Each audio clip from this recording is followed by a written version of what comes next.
They promise delivery within days, sometimes even hours. But this week, our investigative team is taking a closer look at who's driving your Amazon goods to the warehouses, uncovering questionable drivers, dangerous trucks, and a lack of oversight. And now there's a push from loved ones who say change is needed before more lives are lost. Here's investigative reporter Jennifer Titus with part 1 of Dangerous Deliveries.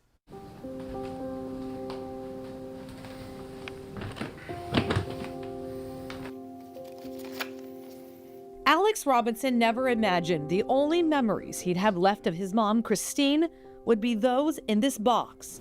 Me and my mom. Photos of a life that was always just the two of them. My father died in 1991. I was 4 years old. After that, it was just me and her. Christine raised Alex in this home, planted 2 small trees in the front yard. Every time I'm in the yard, that's where I kind of feel her presence the most. We did all these things on the road, and we did these road trips all the time. We had talked about going to Italy together. Today, those trees have grown at the home where we met Alex for this interview. I'm guessing nobody ever thinks that you'd have to be doing these ventures now without her. Absolutely not.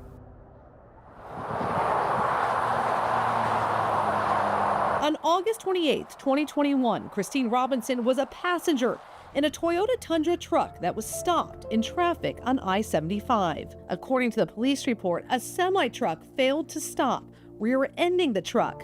Robinson was rushed to the hospital. I found out she was in the ICU. Enough time for Alex to be by his mom's side one last time. That was the last time I saw her was the hospital bed.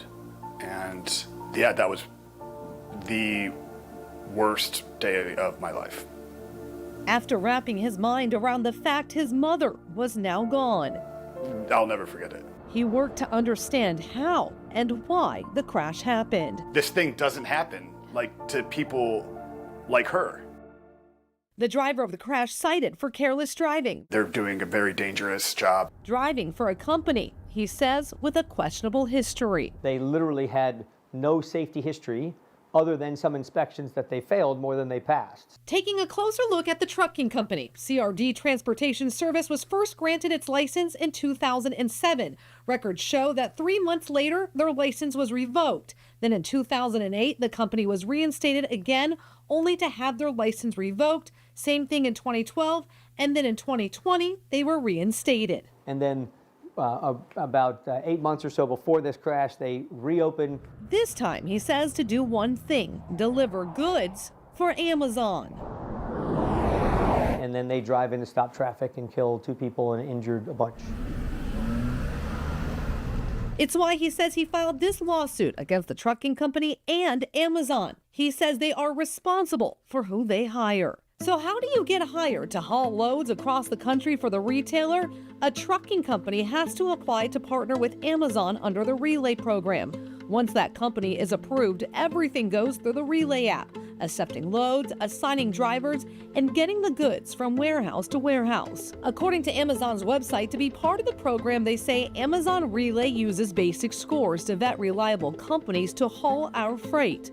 The company says our standards are 5% lower than federal thresholds, which means our demands for safety are stricter. The lawsuit contradicts that, saying Amazon does not conduct any safety investigation into motor carriers or truck drivers beyond verifying current operating authority, proof of insurance, and that the motor carrier does not have a safety rating of unsatisfactory. The limited safety history they had was a bad safety history. Alex says the thought of how his mom was in the truck, the first thing the semi-truck hit, is just too painful.